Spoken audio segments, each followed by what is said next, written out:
Critical minerals, why are they critical, and what sort of geological environments can you find these minerals and mineral resources in?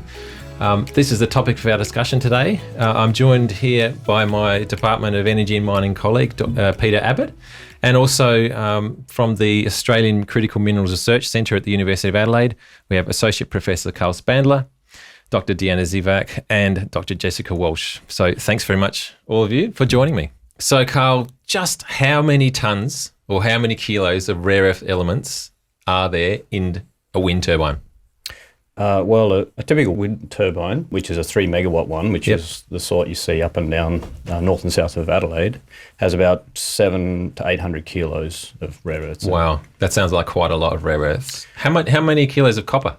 Oh, about 5 tonnes. 5 tonnes of copper, yep. And 700 or 800 kilos of rare earths. So that's quite a lot of rare earth elements. Yeah, it is, absolutely. And we're seeing wind turbines going up everywhere. That's not just in South Australia, that's across the world. So we're probably going to be seeing on the order of 100,000 or more coming up in the next decade, with each of them with that sort of 700 kilos of rare earths in them.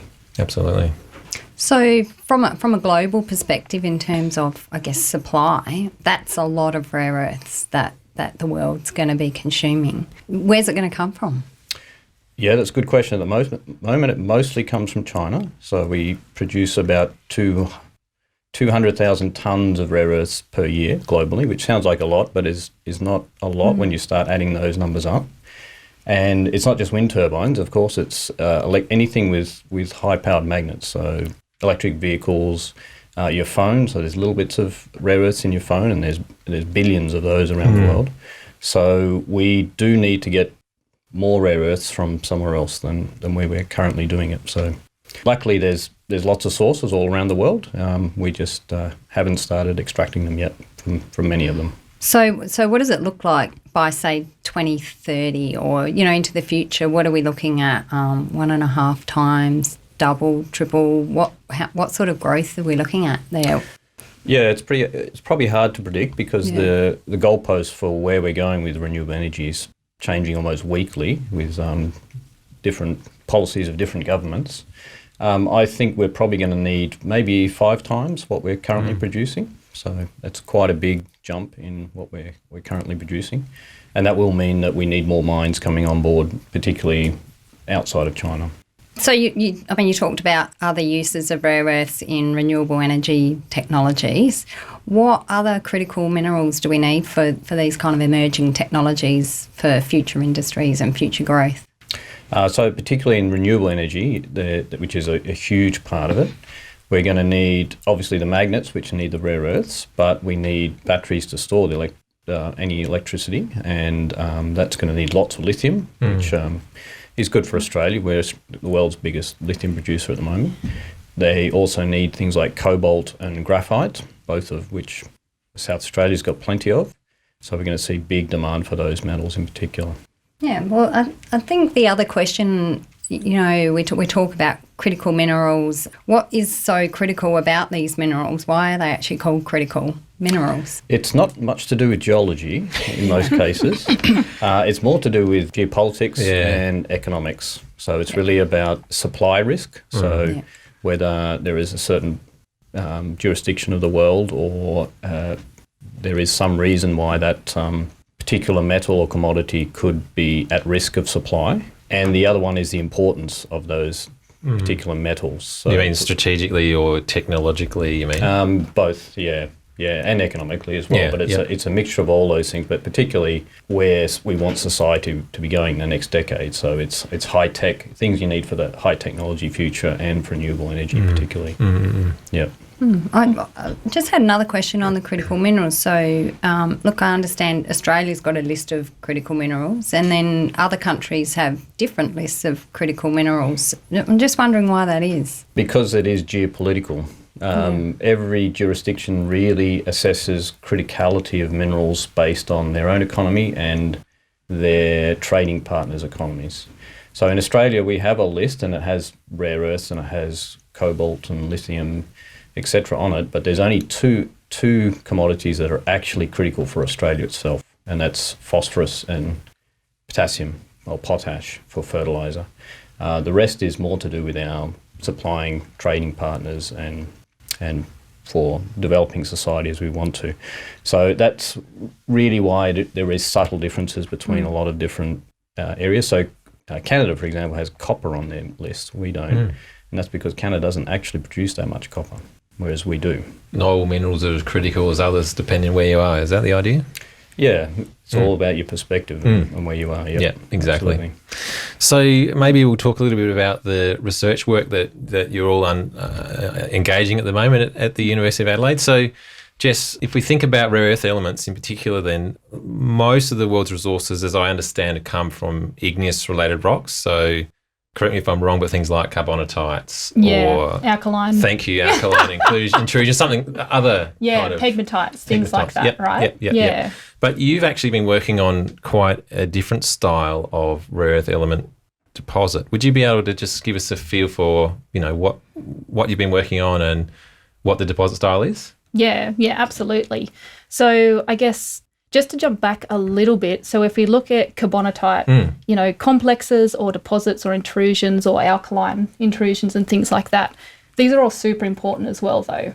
But what's different about these, and particularly in the Australian context, is that they're mainly light rare earth element hosting. Okay. Yeah, so these are all mainly light rare earth element hosting, so carbonatites and things like that.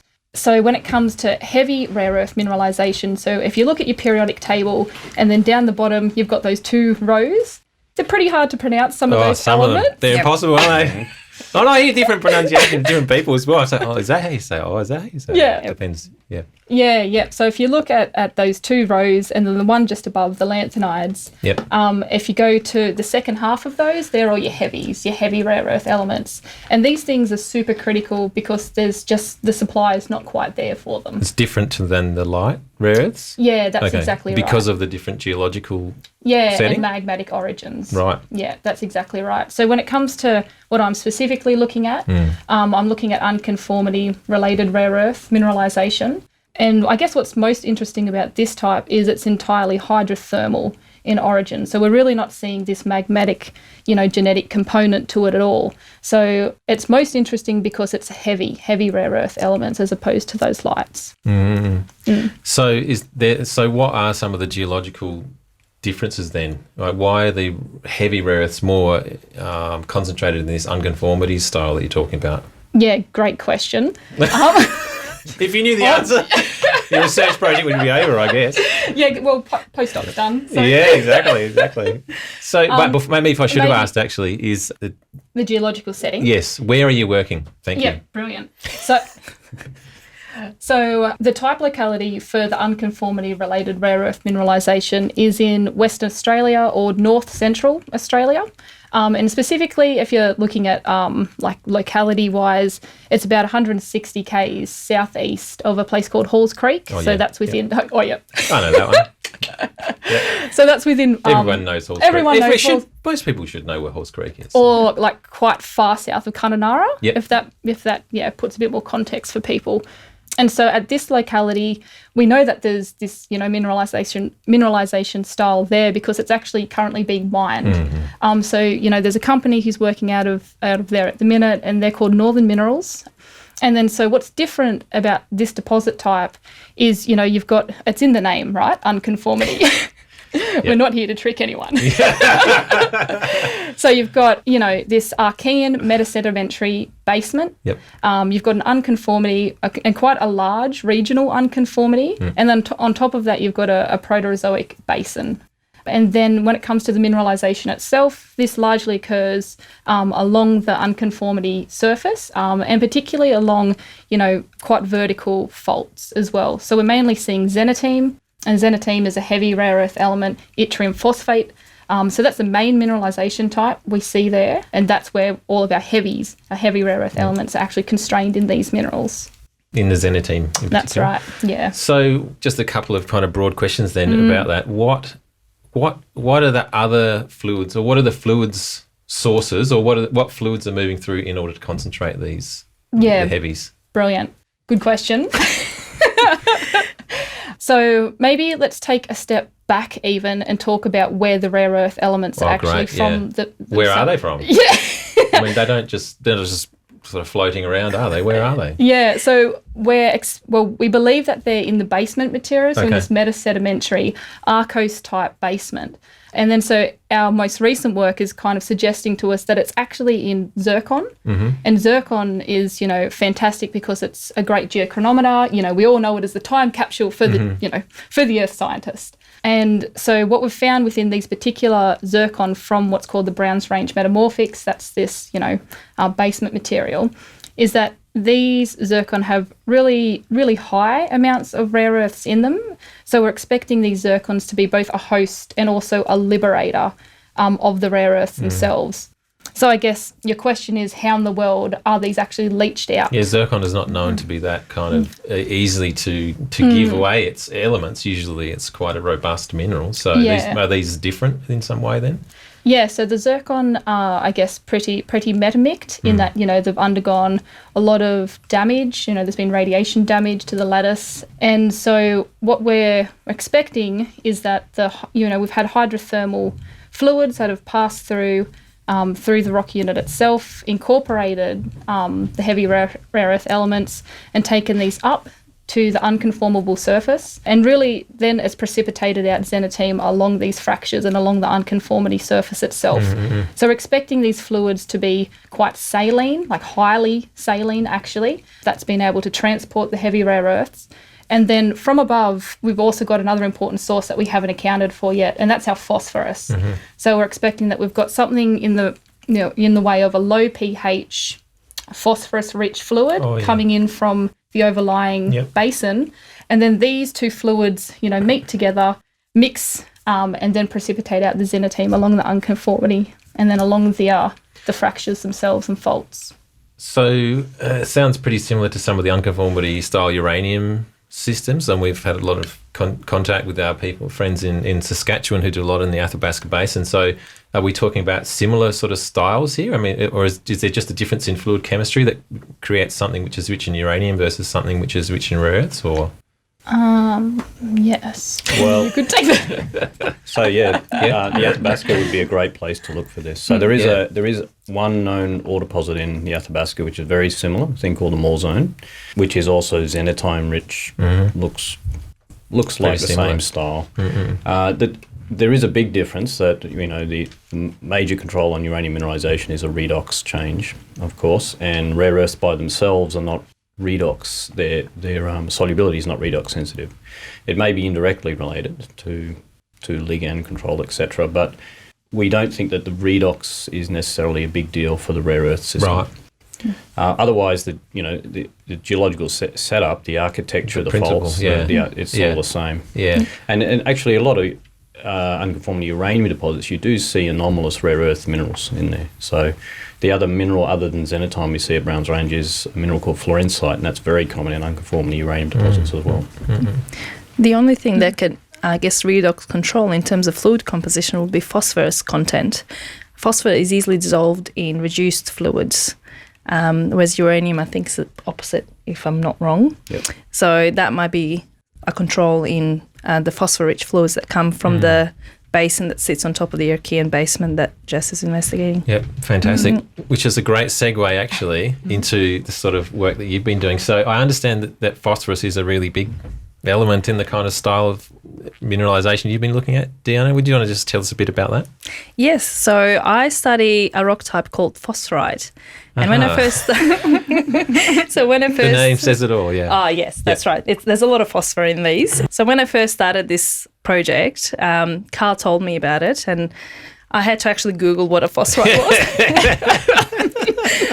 It is essentially a sedimentary rock that forms in marine basins. So if you think of a coastal marine setting, and it can form by either precipitating a mineral called carbonyl fluorapatite, which is less common, but essentially where you have a lot of phosphor in the water and a lot of bioproductivity, your, say, like phytoplankton, they take up the phosphorus because they need nutrients, and then when they settle to the bottom after their death, they release the phosphor back into the sediment, and then that phosphor forms the carbonate fluorapatite, which is the primary mineral in these phosphorites. Oh, so it's a diagenetic. It is a diagenetic mineral mainly. And to concentrate it, you can either concentrate basically a lot of the bioproductivity, or you actually take out all the other stuff and leave behind the phosphate or the carbonate fluorapatite. And typically a phosphorite is considered as having more than 18 to 20% phosphate, weight percent, I should say, phosphate in the rock. Yep. So where we have phosphorite, in fact, in where it's mined at the moment is in the Georgina Basin in northwest Queensland. And that's our main source at the moment. But I did look into South Australia before I came here. And there are some phosphorite occurrences around the state, but the concentration on the, I guess, economic potential is not high enough to be mined as a phosphate fertiliser, although there are some quarries that do mine it. For fertiliser? For fertiliser, yes. I see, okay. Yeah. So what's the connection with rare earth elements then and these phosphorites? Yes, so the rare earth elements, the primary mineral of the phosphorite is carbonate fluorapatite, and it can host quite large concentration of rare earth elements in its lattice. Oh, in the mineral itself. Okay. That's right. Yep. So if you have a high concentration of the carbonate fluorapatite, by extension you'll have actually a good concentration of the rare earth elements in these rocks as well. So I guess to enrich them in rare earth elements, you would need to enrich the water from which they formed in those elements as well. Oh, okay. So it's not that in the case of the unconformity style, you're bringing in rare earths from somewhere else. But in this style, you're talking about the actual sedimentary waters themselves are already enriched in rare earths? That's correct, yes. So how does that happen? Oh, well, I'm glad you asked. So when we look at the rare earth concentrations and the signatures in these rocks, we try and determine what the source is based on their patterns. And what we see is that a lot of the rare earth element patterns in these rocks resemble those of the seawater, which makes us think that's a primary source. But to enrich the seawater, you need to bring in these rare earth elements from the continental crust. So basically, that's usually done through riverine input. So the rivers are the major contributors of phosphor and also rare earth elements, but also the groundwaters. So in coastal areas, a lot of the groundwaters also interact with the seawater. So if the water passes through a basement that's rich in rare earth elements, once it enters the seawater, it's going to enrich that seawater in those elements as well. The way the patterns in the water work is that the light rare earth elements, and this is something Jess has alluded to, are sort of stripped away by the little particles that are in the water. So, anything sort of that's greater than 20 micron or so, the light rare earth elements become absorbed onto those surfaces. Oh, I see. On clays and things like that, you mean? Clays, on colloids, organic matter, yep. Iron oxyhydroxide and things like that. But the heavy rare earths they remain dissolved in the actual seawater, which is why the phosphorites are really interesting, because they're rich in the heavy rare earth elements as opposed to light rare earth elements. So not all heavy rare earth elements are desirable, and that's only because some of these elements don't have uses yet. Things like ytterbium, lutetium, which are the two last elements of the lanthanide series. But neodymium and dysprosium, which are the middle rare earth elements, are really desirable, and they're quite high in these types of rocks. Wow. Along with yttrium as well. So what sort of geological environment should we be looking for? And do these basins need to be, I'm just picturing out in the ocean, there's plenty of water. Surely you need to concentrate in this some way. Are restricted basins helpful for this type of thing? Yes, they are. So where we see phosphorites, for example, in Australia, in Georgina Basin, it was an epicontinental basin, which means that it was a basin that's within the continent. So it's not open to open ocean. And usually when we have marine transgression, where the seawater encroaches onto the continent, is where we can see the phosphorites forming. But it's an interesting relationship with phosphorite. You don't always get phosphorite when you get a marine transgression. For example, in the past, in the Proterozoic, phosphorites weren't as common, but they really occur at the time when there was a lot of oxygen in the atmosphere. So there's a very close relationship between the oxygenation of atmosphere, biological productivity, and also the chemistry or chemical weathering of the continents. Wow. So, it's a tricky little system. It's all connected. It is very connected, yes. Thanks, Diana. That's fantastic. Yeah. So, we've talked about lots of different things, the geological settings, and we talked about, this need for more rare earth elements for our renewable energy technologies. So I'm just wondering, what are the big opportunities for Australia and for South Australia in terms of critical minerals and rare earths? Oh, there's lots and lots. Yes.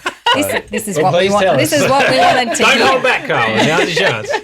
Well, there's opportunities in providing those actual raw metals, critical metals. We've got lots of graphite. We've got potentially a huge supply of cobalt sitting in tailings ponds from OCGs. We've got a lot of potential for mineral sands, for zirconium and rare earths, and that's being looked at now. And there, a lot of this is all a brave new world for a lot of people. We haven't looked for critical minerals as deposits for very long. And so people are finding unconventional ore deposits all the time, the sort of thing that we've been talking about today. So I'm sure that people are going to find enrichments of other critical minerals in different settings they hadn't thought of before. And, and South Australia's got such a diverse geology, particularly the Proterozoic, which tends to be really good for finding critical minerals. I think there's plenty of opportunity there. The other side is actually the next stage after you actually find a deposit, mine it, is actually upgrading it, the processing and the ultimately the manufacturing of products. And that's really where probably the Western world has lagged behind across the board. And I think that's where South Australia's got a really fantastic opportunity to step in and set those sort of facilities and that production up. Yeah, so it sounds like there's lots of opportunities sort of right across the value chain, right from, the research that you guys are doing down at the uni and, those innovation partnerships right through to, mining and processing. I guess I was just wondering, with so many people doing lots of work around the world and, hosting the Australian Critical Minerals Research Centre right here in Adelaide, if you had anything more to say on, the importance of partnerships in critical minerals and, sourcing those for the future.